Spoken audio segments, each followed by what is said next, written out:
DJ Bablu राज, DJ Bablu राज, DJ Bablu राज।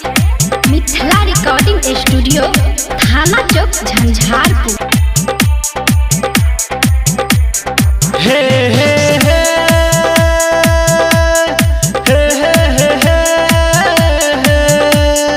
हो हो हो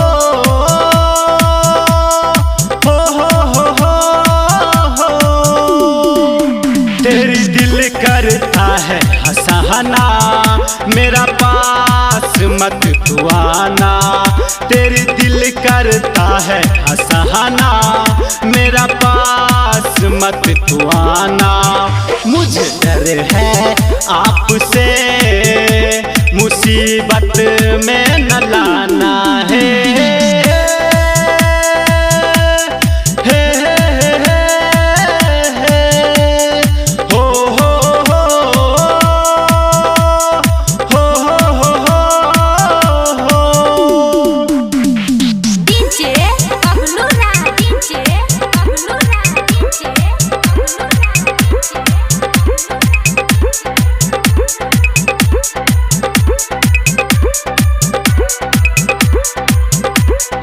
मधेपुर मधेपुर मधेपुर मधेपुर। तेरा प्यार है वो बड़ा अजूबा, अपना साथ लेती तुम हो जैसे महबूबा।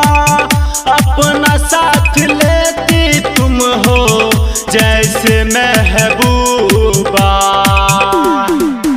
खामोशी से पता है मेरा पास मत तू आना। खामोशी से पता है मेरा पास मत तू आना। मुझे डर है आपसे, मुसीबत में न लाना है।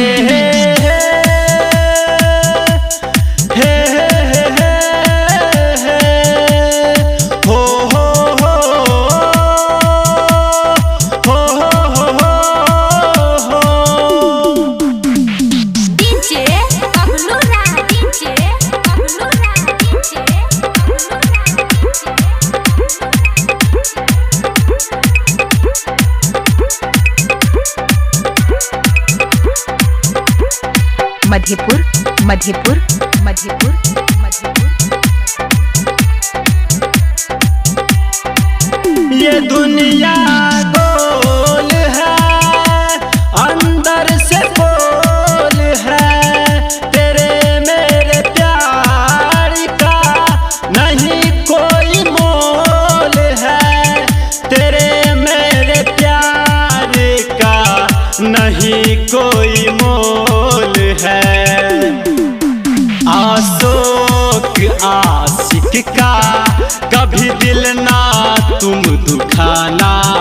आशोक आशिक का कभी दिल ना तुम दुखाना। मुझे डर है आपसे, मुसीबत में न